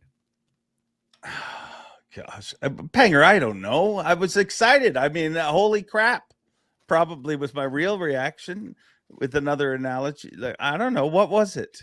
You said, this is a dream come true for me. That's coach speak. And then you said at one but time, it really is. Well, I know, but you're obligated to say that. At one time, I used to dream about fishing the Bassmaster Classic. Then after I fished with some Elite Series pros and realized how good they are, I altered my dream to emceeing the Classic. I never imagined it would become a reality. It's true. The Classic, before I got hired, I was in the crowd and I had no idea that I'd have that job next year. And weirdly enough, I think about that every year before I go on the stage. I'm like, is there some son of a bitch in the crowd that's about to take my job? Did you ever, have you ever ran across Keith Allen, who was the MC before you? Like, how has that interaction gone? Weird. It was weird. Truth be told, I almost didn't take the job. Like Jerry McInnes, when I got offered the job, I actually said, you know, I have a job. I don't want to take somebody else's job. And Jerry told me that they were changing MCs. And if I chose not to take the job, that's fine, but you'll be a martyr that nobody knows about because somebody else is going to have the job. So that quickly made, but I did have, Keith is a nice guy. I think Keith did a great job emceeing the events. I think he's very good at what he does. But I did have the weirdest interaction with him. So it's the night after the Classic. KVD wins. I'm on a leather couch at the after party. And on one side of me is Tommy Sanders. And on the other side of me is Mark Zona. And literally they're kind of propping me up because the Classic is a mind melter. You literally leave there so exhausted. And in that Classic, we had 3-hour fog delays every day, which they made me keep talking the whole way through it. So that's why when Kevin won, it was KVD slams the door on number 4. My voice was shot. Yep. But Keith Allen literally comes to that victory party and walks across the room, like directly to me. And at the time, I'm like, oh boy. And comes right up to me and goes, "Welcome to the jungle, baby." No. And I swear to you, that's the exact words. And my response was, "Good to be here." Welcome to the jungle, baby. I don't know what it meant. I didn't stop. And then he walked away. I think I can get this call dialed in time with you bringing audio. him on? Keith Allen? No. I would love to have Keith Allen on. Hold on a second. I'm doing this wrong. All right. Let me go to this. No. More people gave you money, Panger. What? I know. hell? This is the most I've made it a show ever. Make it rain. It's Giving Tuesday. Give Panger money. I dare you all to. Okay. I'm sharing this with the entire system. Here it is. Why? What is it? I'm going to have you on the show and show all your low lights. Son of a bitch. No, this is good. This is your first call ever.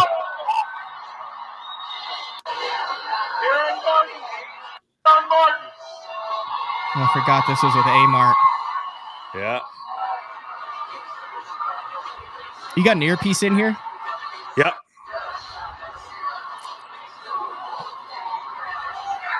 Oh, has he already won there? No, he's about to win. He's about to win. Come on over here, Aaron.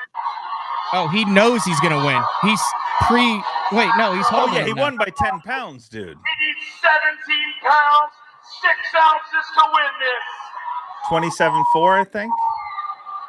28 pounds. Oh, 28. There's the voice, yeah. Shot. Sounds so bad. Oh, that's way better than I remember it. Listen. Oh, it's offensive. Offensive. That's not offensive at all. That's great.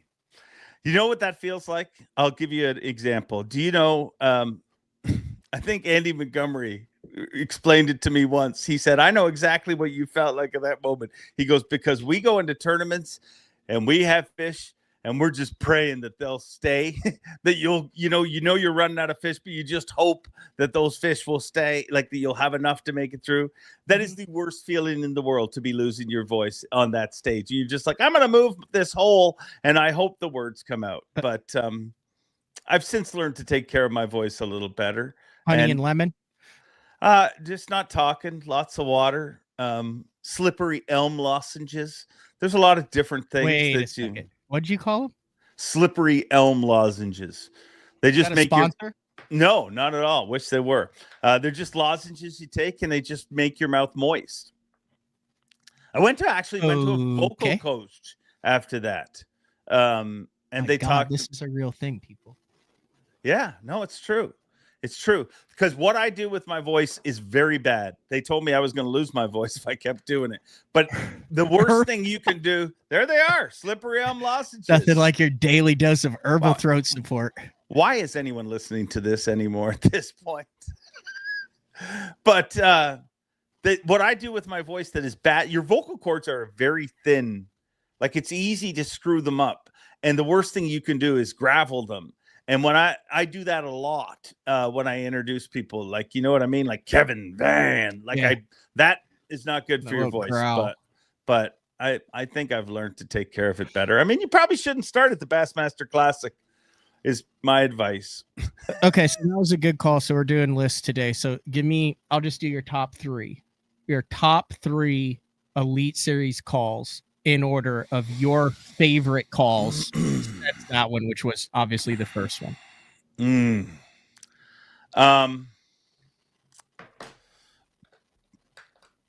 I think number one, because of how it happened, and if you listen back to it, you actually hear me putting it together in my head.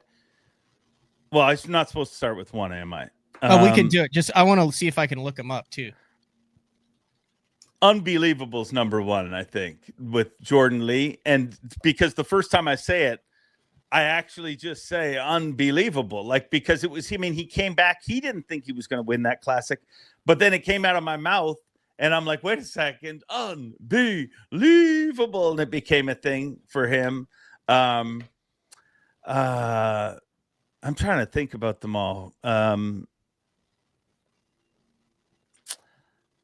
I don't know. I don't rank these things. This was I know. That's why I'm asking you. If you had already ranked them, then it'd be a boring segment. Yeah. I don't know what. I'm trying to think of other. Oh, this one right here. Yeah.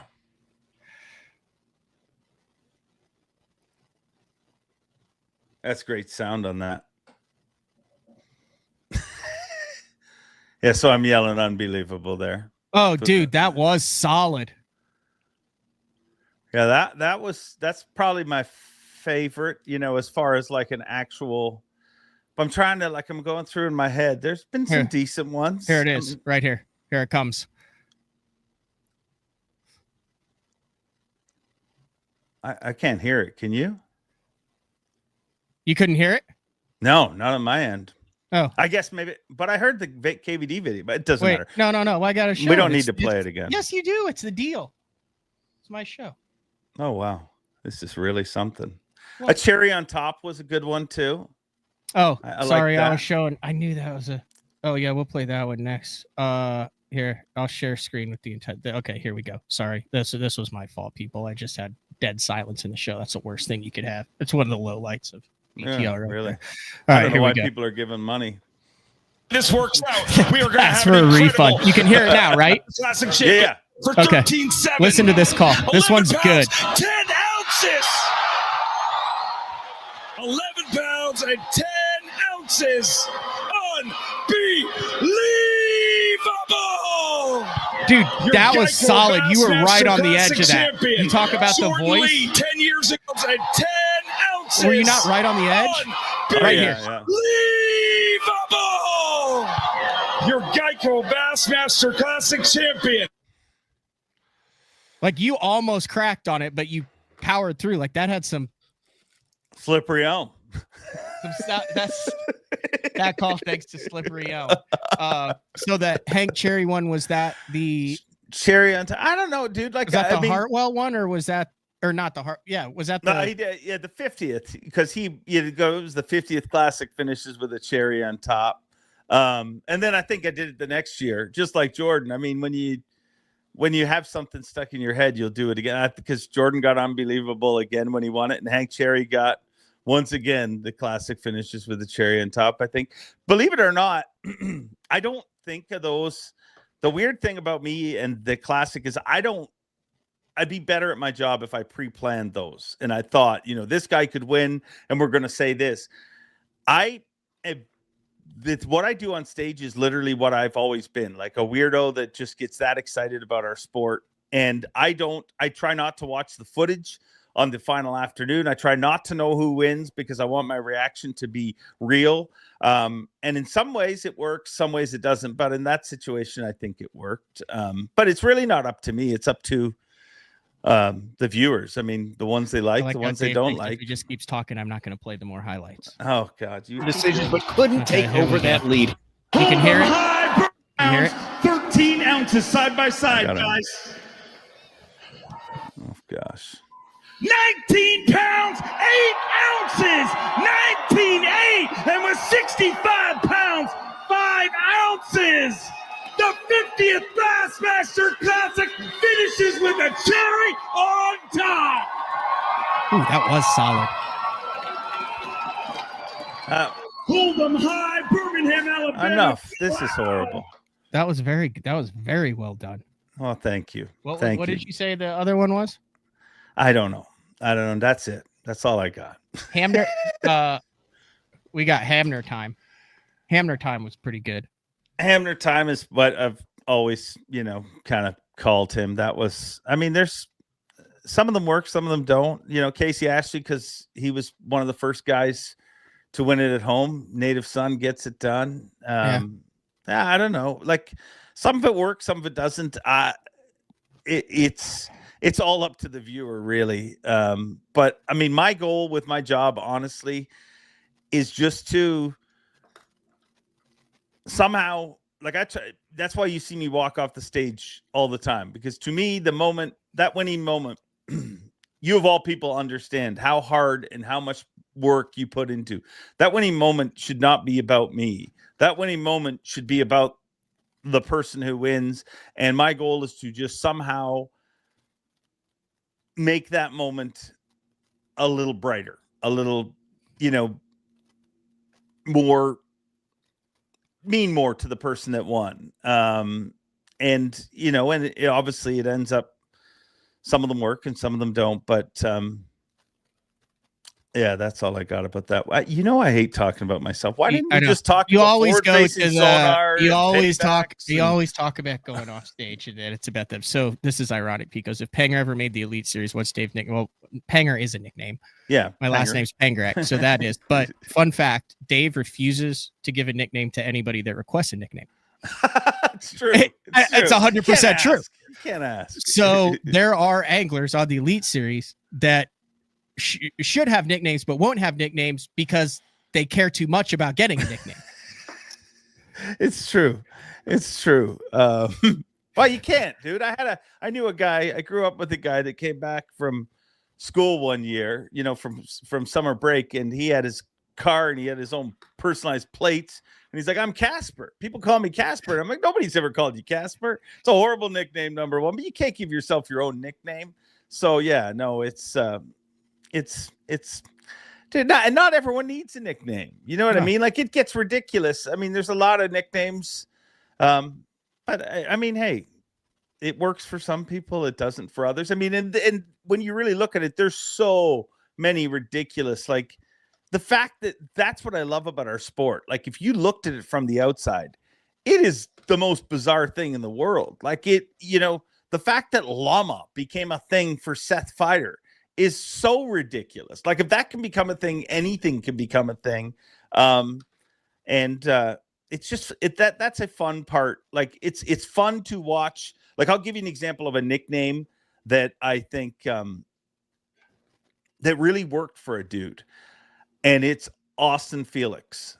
Austin Felix was this quiet dude that, you know, was very, and still is very quiet, but unassuming. But I'm sitting watching him fish, and it was on Sandy Cooper that I gave him that nickname, the Sleepy Assassin. And I'm watching him, and me and Overstreet are watching, like, this is during the event.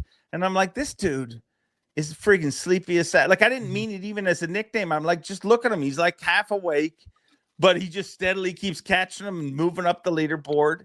And it was funny because I don't ever run a nickname by somebody. Zona has given a lot of nicknames. He doesn't ever run them by somebody. They just happen. And if it sticks, it sticks. If it doesn't, it doesn't. So the next morning at takeoff, I called him the Sleepy Assassin. And the funny thing with Austin, because he's so like mild-mannered and, you know, half asleep most of the time, his head like turned around like really quickly looking at me. And I'm like, I don't know if he likes that or not. But I feel like Austin, a nickname has helped him. You know, it has helped him be recognized. It also helped him feel like he was part of the, you know what I mean? I'm accepted here. It's but you get to bring back another one. You get to bring back Game Face. Yeah. Yes, we do. Jeffries never liked that nickname, and it was strictly because here's why. Guess why? Why? Because he was a Bobby the Indiana coach. Bobby Knight. He was a Bobby Knight disciple, and Bobby Knight was not remember he had that rant about what does the Game Face look like? So strictly because of that, Jeffries was not a fan of Game Face Cliff Pace. I think it's good. Do you know how that started? That literally started. So when he won the Classic on Grand, that year we had kind of this raised platform that I would do interviews on. And I was interviewing Brandon Palnick, who finished second in that Classic. And I used to jokingly, because Cliff never smiles, I used to every once in a while call him Smiling Cliff Pace. just to really hammer home the point. Well, it's like when a big guy gets called tiny. I mean, that's yeah. So I'm interviewing Palnick, and Cliff is right below us. His boat is right there, and Palnick and me are, and I said, you got to try take out Smiling Cliff Pace. And Palnick turns to me and goes, did you just call him Smiling Cliff Pace? And he's right there, and he's looking at us, and I'm like, yeah, you're right. It's more like Game Face Cliff Pace or whatever. And then that kind of became a thing from there. And yeah, I don't know if he uses it anymore. I have to find out. Well, you're going to get to use it again. They didn't have weigh-ins where anyone could use it. That's true. So good to have him back, though. This year, I feel like we have some good ones coming because we've got a cast of characters here that will probably. I'm just giving you a little heads up now. So we got Cody Meyer. A lot of opportunities there. I feel like Tucker Smith. Like, you have both of the $1 million duo between Tucker and Logan Parks now. Like, that's the team that won it. Now they're both on the Elite Series. That mother Tucker. Yeah, sure. That one will really fly. The other half of the I don't know. Anyway, Paul Marks, Emil Wagner. Like, you've got Andrew Lober, the Great Dane. I told him I will not call you the Great Dane because he's Danish. He's Danish. Why would you not? He doesn't need to be the Great Dane. That's phenomenal. I don't know. Let me know in the comments. Should we call him Great Dane? Dude, I think that's like I said, they just said it there. That's like the main event. That's like Tyler Williams. I mean, it just rolls off the tongue. All right. Well, your viewers, not only can they give you money today, but they can decide whether he's the Great Dane. If you want the Great Dane, let us know. If the Great Dane is no good, then we will not do it. But I mean, it's just the instant feedback is blowing up. Like that's it. It's a Great Dane. He hasn't caught a fish on the Elite Series, and he's already. Yeah, and that's how it is. Some people come equipped with a nickname. They just. But I mean, he can be. That's a lot of people saying yes. They love the Great Dane. Okay, now we need to just start calling him that when you correspond with him on social media. So after you do that, where you have to I could see you being like, he's from Alabama now. The Great Dane, Andrew Loberg.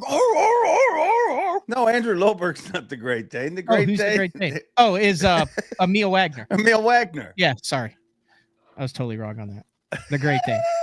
Well, he kind of looks Danish too. Let's kid ourselves. He's got that look to him. He's West Coaster.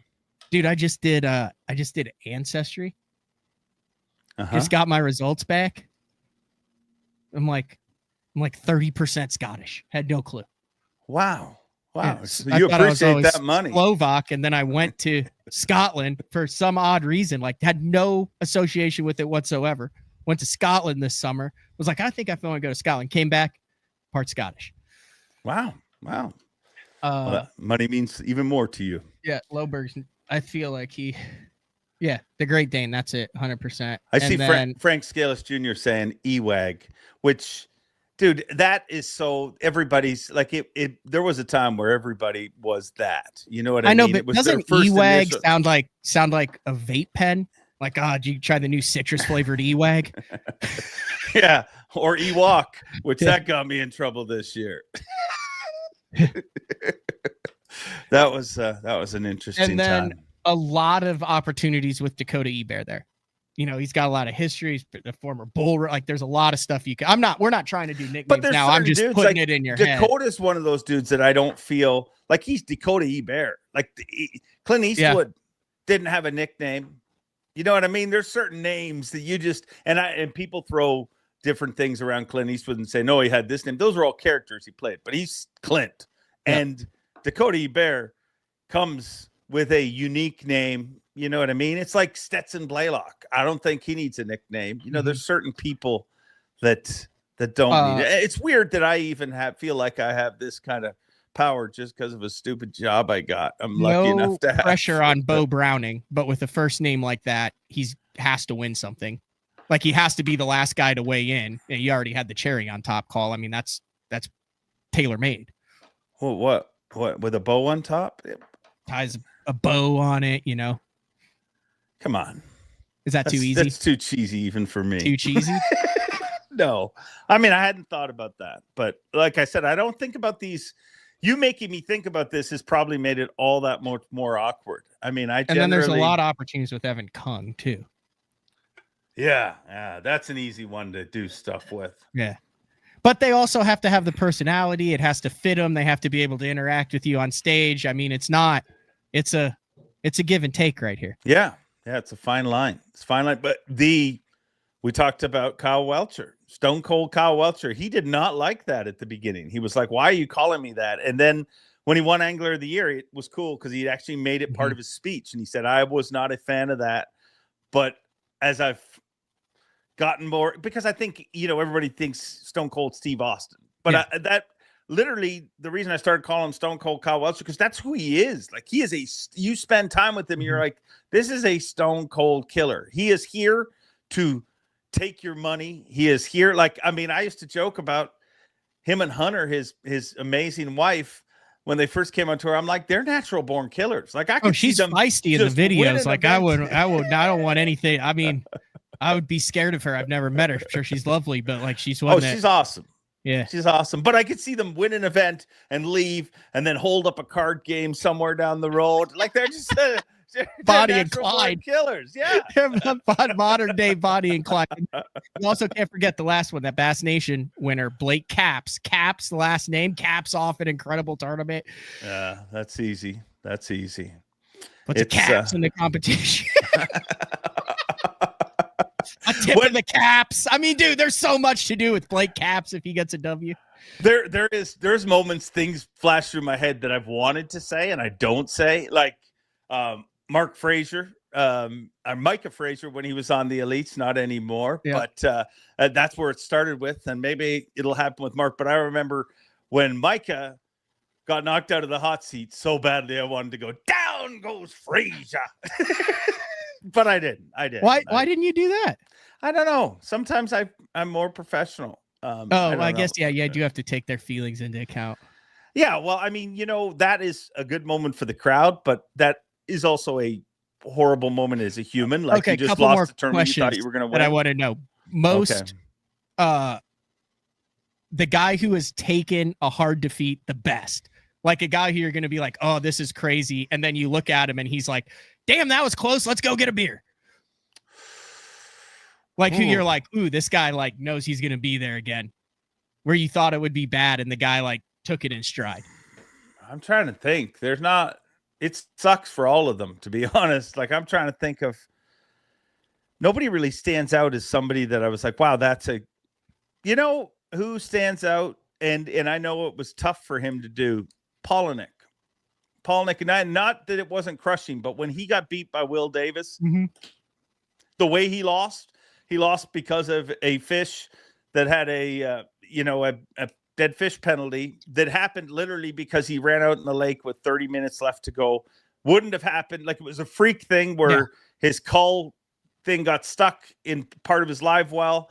If he didn't make that move to go out in the lake, he wins that tournament, but he won it. And he collected himself and made the moment about Will Davis. I mean, Polnick is perpetually really good on stage. There's a lot of them, but dude, I think that's, I always say that's one of the coolest things about my job is I am a foot away from dudes when they accomplish their lifelong dream.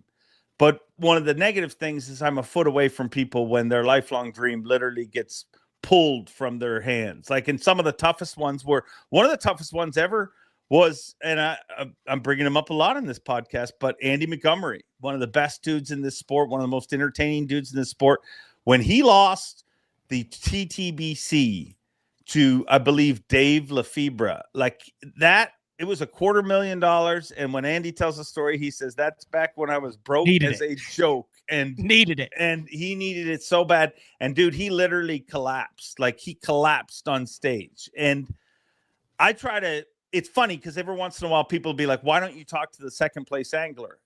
The second place angler doesn't want to talk. They generally just want to get out of there because it is kind of evil the way the sport of fishing does it. I mean, it's the original American Idol. We line them side by side. One of them wins and one of them loses. But that one stood as a tough one. There's been, the Christie near misses with Jordan. Like, that was one of the most awkward moments ever in my life. Like, when Jordan won the second classic, we were in the round that year, which means the stage was in the center. So that stage, there was like, normally on a regular stage, I talked about how I like to get out of the way and move off the stage and give them their moment. Well, when you're in the round, there's nowhere to get out of the way. And all week I'd been getting yelled at by photographers and different people because no matter where I went, I was in their shot.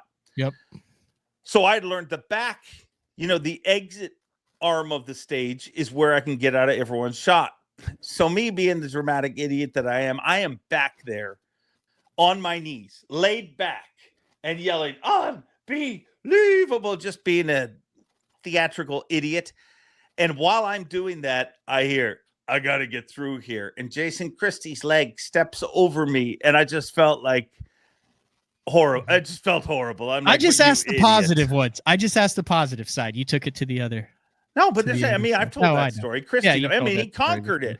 He dealt with that demon. And that's okay. It was my screw up, not his. The way I look at tournament fishing is like, there's an abnormal amount of guys who are coming in and just having success. Like, you'll be calling one of them here next year with the Easton Fothergill from 2023 to winning the bracket to the 2 wins to the Angler of the Year. I mean, he hasn't finished, 6 top 25s, but I like where I'm at as far as not having one. I had a good year this year. Like Adam Bartuzik and I won the St. Jude Bass Classic, and I had a top 10 in the Open and a top 5 in the regional. I mean, I had a decent year, but I'm enough into it now where should it happen, which I'm also a realist to say, an open win may not happen. It should it happen. I feel like I'm good enough. We'll have some opportunities. I will appreciate it so much because of the journey that leads up to it and all of the, that was a dumb mistake or why did that fish come off, or those will make that one moment so much sweeter. That's why people cry on stage. Like when I see anglers tear up, it's not because, hey, I won $100,000 or I won this tournament. It's because of all the times that people said, you can't do this. All the times that they broke down at the side of the road and were changing a flat at 3 a.m. and the rain was teaming sideways and they needed to get it changed and get back on the road because pre-fish starts in a few hours. That's what the tears come from. But what's terrifying are the guys who do expect to do it and then they do it and they're like, all right, nice win, on to the next one. And you're like, oh God. They all do that though. That's one thing, that when you win one, it immediately it's a one another. Like it's weird. Like I don't know of anyone that was like, whew, I'm satisfied with this. Like when you talk to them the next day, they're like, I want more of that because it was better than I expected it to be. So it's something. This has been an awkward. Yeah, I'm gonna get you out of here under 2 hours. No, I don't think it's been awkward at all. I guess. I mean, we've talked a lot. Yeah. I don't like to listen to show myself every year. Well, I've asked questions about it. It's not like I came on and said, give me your top 5 picks for the Classic this year. And you said, let me tell you about my early days, man. You know what I mean? I'd rather not talk about the Anglers. Let's talk about my favorite topic, me. That would have been, that would have raised an eyebrow. But I did some homework and I wanted to pay it off. All right. Yeah, you did do some homework. So you lied to me when you said, I don't know what we're going to talk about. At the time we I got did another topic to talk about, by the way. What's that? Did we call the call? I don't. We have never talked about it. You got busy. I got busy. And it was like, oh yeah, we'll do them next week. We'll do them. And then next week ran into next week. And then we called the call. I would like to bring the call back. I feel like there are ample things to talk about in this day and age. Yes. Yeah. There's a lot to talk about. I enjoyed doing the call. Yeah. They were fun. I mean, it was just timing was tough. So if people donate money, we'll bring the call back. I think we bring the, I think we should bring the call back. All right. What do you let's think? Work on it. I'm fine with it. I love doing it, dude. I mean, it's pretty easy. I think what we were doing was fun. We enjoyed it. I'm fine to bring the call back. I know we can come up with enough. I mean, I do 200 shows a year about something, so there's obviously not enough to run out about. It's just, I feel like there was also a period of time there where neither of us were inspired. Yeah, but there's also the part of me that I like the concept of the call, but I'm so tired of all the constant bitching. There's so much on the internet right now that is anti everything.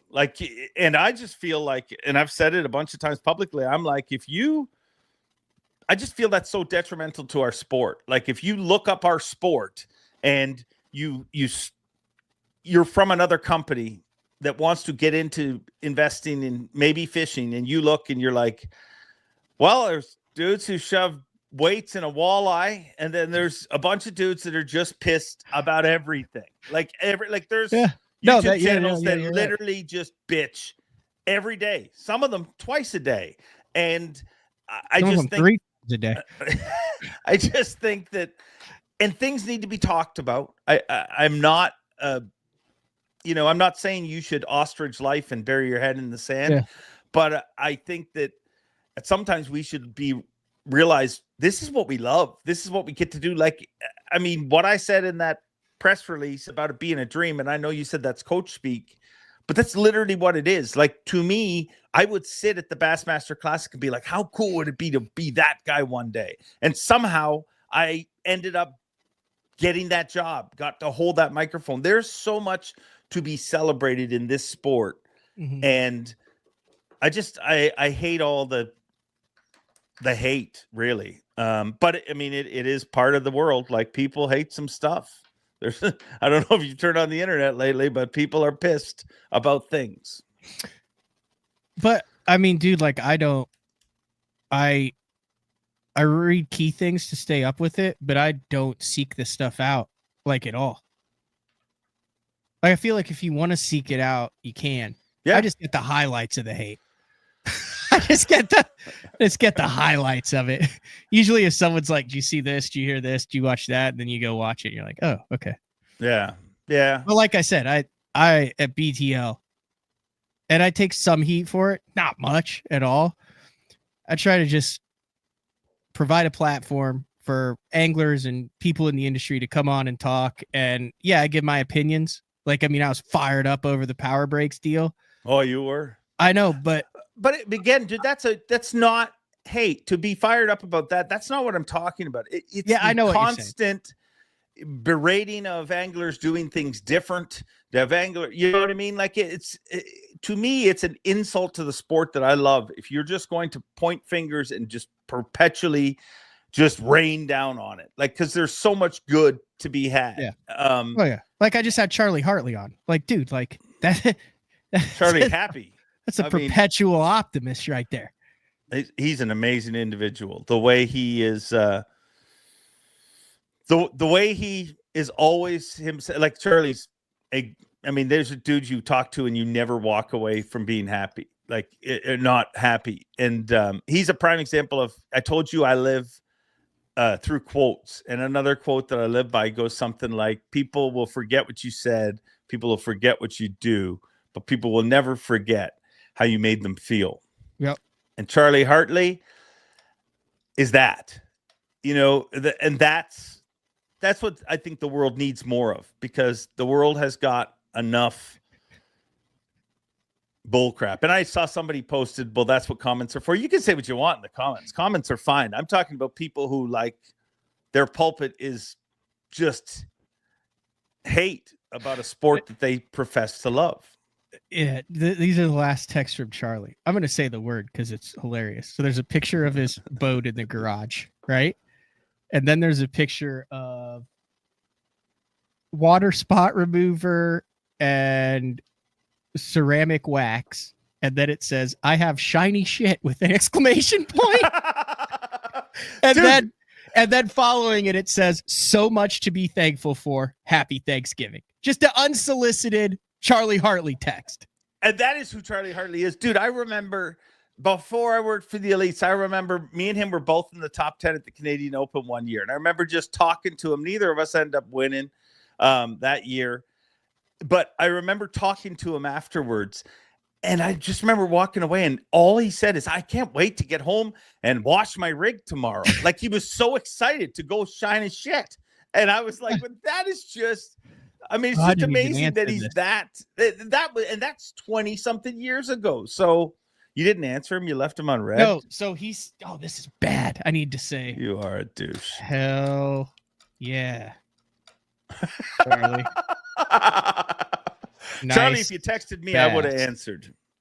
He sent me 3 pictures. How did I not see this? It's a picture of him with a fish with a jig, then another picture of him with the fish, and then a picture, and it says, so much to be thankful for. Did you see family and eat lots?